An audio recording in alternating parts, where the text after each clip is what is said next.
வெள்ளிவாக்கம் தொகுதியில கடந்த 6 மாசமா என்னுடைய தொகுதியுடைய பிரச்சனைகள் என்னென்ன தெரிஞ்சுக்கிட்டு இந்த தொகுதியில நிக்கணும்னு எங்களுடைய தலைவர் விஜயன் என்று சொன்னார். அதுக்கான வாய்ப்பை கொடுத்தாரு. எங்களுடைய 2026 முதலமைச்சர் எங்கள் தலைவர் விஜய் அண்ணா அவர்களுடைய வாழ்த்துக்களை இந்த தொகுதியில வரும்பொழுது இருந்த முதல் பிரச்சனை என்னன்னா, ஃபர்ஸ்ட் எம்எல்ஏ ஆபீஸும் இல்லை, எம்எல்ஏவும் இல்லை. கடந்த 10 வருஷமா வில்லிவாக்கம் மக்கள் டிஎம்கேக்கு ஓட்டு போட்டாங்க. அந்த 5 வருஷம் ரங்கநாதன் இருந்தாரு. அவர் ரியல் எஸ்டேட் பண்ணாரு, மக்களை பார்த்துக்கல. அவரு சரியில்லைன்னு அடுத்தவங்களை மாத்தினாங்க. அவரு வந்தாரு, வீட்டை விட்டே வெளியே வரல, மக்களையும் பார்க்கல. மழை பெய்யுது, ரோடு இல்ல, கரண்ட் இல்ல, பெண்கள் பாதுகாப்பு இல்ல, எங்க பார்த்தாலும் கஞ்சா, குடி தண்ணீரோட கழிவு நீர் கலந்துருது. ஒரு சிசிடிவி கேமரா இங்க இருந்து பாத்தீங்கன்னா அந்த தெரு இருட்டாவே பாரு. இங்க இருந்து பார்த்தாலே அந்த தெரு இருட்டா இருக்குன்னா நம்ம கண்ணு முன்னாடியே உண்மை இருக்கு. இந்த தெரு இங்க இருந்து பார்த்தா ஏதாவது வெளிச்சம் இருக்கா? அப்படி 10 மணிக்கு மேல அம்மாக்கள் தன்னுடைய பெண் குழந்தைகள் வெளியே அனுப்புறதுக்கே ஒரு பிரச்சனை இங்க.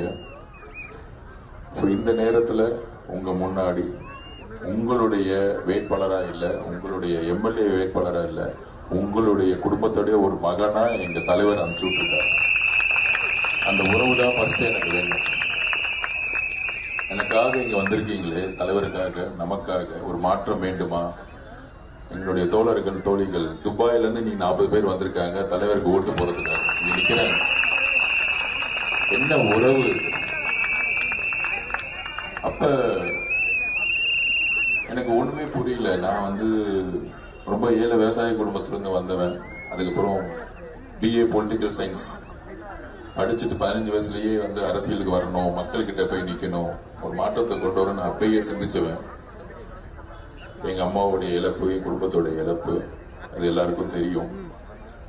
அவ்வளவு பெரிய ஜேர்னில இருந்து முதல் முறையா வேட்பாளர் நிற்கும் பொழுது முன்னாடி ஸ்ட்ராட்டஜி எல்லாம் ஒர்க் பண்ணியிருக்கேன், பெரிய கட்சிகள் ஒர்க் பண்ணியிருப்பேன், ஒரு ஏசி ரூம்ல இருப்போம், ஒர்க் பண்ணுவோம். ஆனா வில்லிவாக்கம் தொகுதியில கள அரசியல் நிறைய தொகுதிக்கு போயிருக்கோம். நான் தனிப்பட்ட முறையில ஒவ்வொரு தெருவா நான் வரும் பொழுது ஒவ்வொரு குடும்பத்தில் இருக்கக்கூடிய அம்மாக்கள், குழந்தைகள், தங்கைகள், ஃப்ரெண்ட்ஸ் வெளியே ஓடி குழந்தைங்கள்லாம் கையில கொடுக்கறாங்க. இது வரைக்கும் திமுக காரங்களோ அதிமுக காரங்களோ வந்தாங்கன்னா குழந்தைங்களை கையில கொடுத்த வரலாறே கிடையாது. ஏன் அந்த குழந்தைய கொடுக்கறாங்கன்னா, இந்த குழந்தையோட எதிர்காலம் உங்ககிட்ட இருக்குன்னு என்கிட்ட தூக்கி கொடுக்கறாங்க. அவ்வளவுதான். ஒவ்வொரு பெண் குழந்தையும் தூக்கும் போது எனக்கு உணர்ச்சி பூர்வமா இந்த பெண் குழந்தைங்க நம்ம என்ன செய்ய போறோம், இந்த குழந்தைக்கு என்ன செய்ய போறோம் அப்படின்னு யாரோ ஒரு ஆள், நான் ஒரு சாதாரண ஆள், எங்கேயோ பிறந்த நான். இன்னைக்கு இந்த வில்லிவாக்கத்தில் கூடிய ஒவ்வொரு குடும்பமும் என்னுடைய பிறந்த நாள்ல முதல் முறையா எனக்கு வாழ்த்து சொன்னீங்க.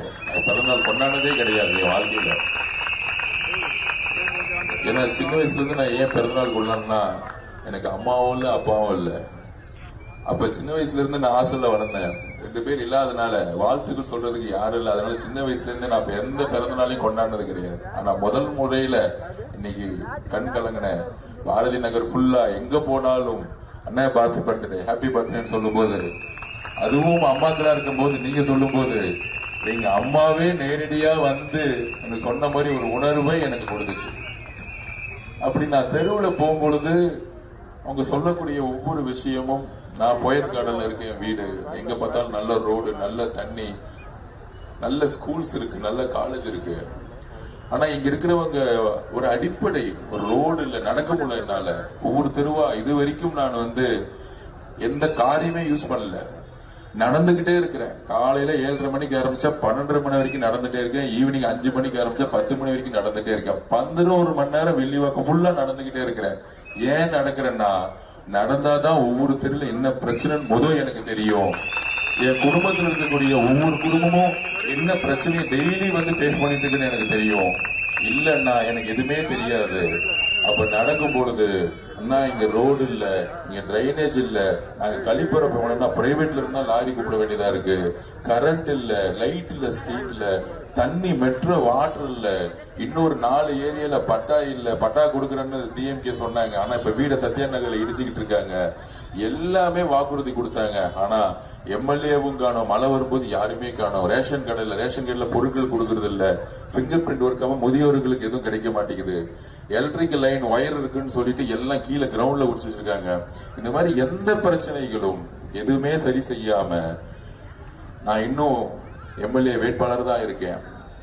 எனக்கே ஒவ்வொரு குடும்பத்தில இருந்து ஒரு அன்பையும் நம்பிக்கையும் கொடுக்கும் பொழுது இவங்களுக்கு ஏதாவது செய்யணுமேன்னு ஒரு இது ஆசை கிடையாது. என் குடும்பம் அந்த வீட்டுல இந்த தெருவில் தங்கினா என்ன, என் குழந்தைக்கு என்ன பிரச்சனை வரும், இந்த ரோடு இப்படி இருக்கேன்னு ஃபீல் ஆகும் போது இந்த திமுக தேர்ந்தெடுக்கப்பட்ட எம்எல்ஏக்கள் ஜெயிச்ச பிறகு எந்த மனநிலையில வீட்டுல இருந்தாங்கன்னு எனக்கு ஒண்ணுமே புரியல. நம்ம ஒரு பொறுப்பு எடுக்கிறோம். வாழ்க்கையிலே மிகப்பெரிய குற்றம் என்ன தெரியுமா? ஒரு பெண்ணை கற்பழிக்கிறது, கொல்றது. அதுக்கப்புறம் இன்னொரு பெரிய குற்றம் என்ன தெரியுமா? ஒரு பொறுப்புக்கு வந்துட்டு நான் எல்லாம் செய்யறேன்னு சொல்லிட்டு எதுவுமே செய்யாம ஊழல் மட்டுமே செய்யக்கூடிய ஒரு அரசியல் இருக்கு பாருங்க, அது மிகப்பெரிய குற்றம். ஏன்னா எத்தனை பேர்த்தோட நம்பிக்கை, எத்தனை பேரு ஒரு ஓட்டுனா என்ன, தேர்தல் நின்று வெற்றி பெற்று அதிகாரத்துக்கு வருதா? ஒவ்வொரு ஓட்டும் ஒவ்வொரு குடும்பத்தில் இருக்க அம்மா, தங்கை, அக்கா, அண்ணன், தம்பி, அப்பா, நீங்க வந்தா ஏதாச்சும் செய்ய மாட்டீங்களா, மாற்ற மாட்டீங்களா? நான் படிச்சிருக்கேன், இன்ஜினியரிங் படிச்சிருக்கேன், மெடிக்கல் படிச்சிருக்கேன், பிஏ படிச்சிருக்கேன். ஆனா இதெல்லாம் செய்ய வேண்டிய பொறுப்பு யாருக்கு இருக்கு? உங்களுக்கு தான் இருக்குன்னு ஒவ்வொரு 5 வருஷமும் ஒரு எம்எல்ஏ தேர்ந்தெடுக்கிறாங்க. ஆனால் ஒரு எம்எல்ஏ நல்ல நிர்வாகியா இருக்கணும். அதுக்கு முதல்ல தொகுதியில ஒரு ஆபீஸ் போடணும், அணுகக்கூடியவரா இருக்கணும். ஏதாவது பிரச்சனைனா சரி செய்ய முடியுமா, சரி செய்ய முடியாதா அப்படின்னு சொல்லக்கூடியவரா இருக்கணும். உண்மையை பேசணும். முதல்ல அவருக்கு சாதி இருக்கக்கூடாது, மதம் இருக்கக்கூடாது, மொழி இருக்கக்கூடாது, எல்லோருக்கும் வேலை செய்யக்கூடிய ஒரு எம்எல்ஏ உருவாக்கணும். அதனாலதான் நான் 15 வயசுலயே பிஏ பொலிட்டிக்கல் சயின்ஸ் படிச்சேன். 15 வயசுல என்ன குறிக்கோளோ 40 வயசுல அதே குறிக்கோள தான் நான் இருக்கிறேன். நான் எப்பயுமே தடமாறின கிடையாது. அப்ப இந்த எம்எல்ஏ பிரச்சனை என்னன்னா அணுக முடியாத பிரச்சனை. அதுக்கு இன்றைக்கு நாங்கள் தீர்வு தருகிறோம். 99008 எழுதிக்கோங்க, இல்ல லைவ்ல இருக்கு. 99008 58008 24 மணி நேரமும் இந்த தொடர்பு கொள்ளலாம். இந்த நம்பருக்கு இந்த கால் சென்டரை தொடர்பு கொண்டா எந்த பிரச்சனை இருந்தாலும் உடனே அந்த பிரச்சனையை அந்த கால் சென்டருக்கு கூடிய 10 பேர் இம்மீடியட்டா என்னுடைய வாட்ஸ்அப்புக்கு இந்த பிரச்சனையை தகவல் தெரிவிப்பாங்க. உடனடியா எங்களுடைய நிர்வாகிகள் எந்த பிரச்சனையா இருந்தாலும், அது பெண்கள் பாதுகாப்போ, கஞ்சா சேல்ஸோ, ரோடு பிரச்சனையோ, இந்த நம்பர் நான் எம்எல்ஏ ஜெயிச்ச பிறகு கடைசி வரைக்கும் உங்களோட இருக்கிற வரைக்கும், உயிருள்ள வரைக்கும் இந்த நம்பர் உயிரோட இருக்கும் அப்படிங்கிறத பதிவு பண்றேன். 98008 இப்ப லைவ்ல கட் பண்ணி உங்களுக்கு அனுப்பிச்சிடுறோம். 98008 58008. இந்த வார்த்தையை நீங்கள் கால் சென்டருக்கு கால் பண்ணுங்க.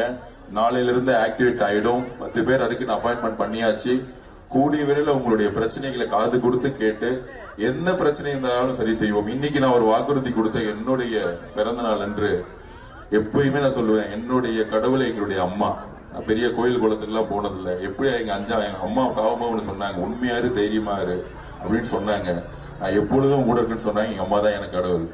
அப்ப அம்மா மீது ஆணையாக சொல்லுகிறேன், இந்த இடத்துல வெள்ளிவாக்கத்துல யார் யாருக்கெல்லாம் பட்டா இல்லையோ அவங்களுக்கு பட்டாக்கள் வழங்கப்பட்டு வீடுகள் கட்டி கொடுப்பேன். சேரிகளே இருக்காது, குடிசைகளே இருக்கக்கூடாது. குடிசையே இருக்கக்கூடாது. ஒரு குடிசையில வாழக்கூடிய ஒரு சின்ன பொண்ணு, 5 வயசு பொண்ணு, 5 வயசு பையன் எப்படி முதல்ல சமத்துவமான ஒரு ஆப்பர்ச்சுனிட்டி கிடைக்கும்? அவங்களுக்கு சரியான வீடு கொடுக்கலன்னா அவங்கதான் கிரைம்ல ஈடுபடுவாங்க, அவங்கதான் ரவுடித்தனம் பண்ணுவாங்க. அப்ப அந்த இடத்துலதான் கஞ்சா சேல்ஸ் அதிகமாகும். அப்ப சமத்துவமான சமூக சூழ்நிலை உருவாக்கணும்னா முதல்ல சேரிகளா இருக்கக்கூடிய ஸ்லம்ஸ் இருக்கக்கூடிய இந்த குடிசைகளை மாத்தி நல்ல வீடும் நல்ல கல்வியாக கொடுக்கணும்.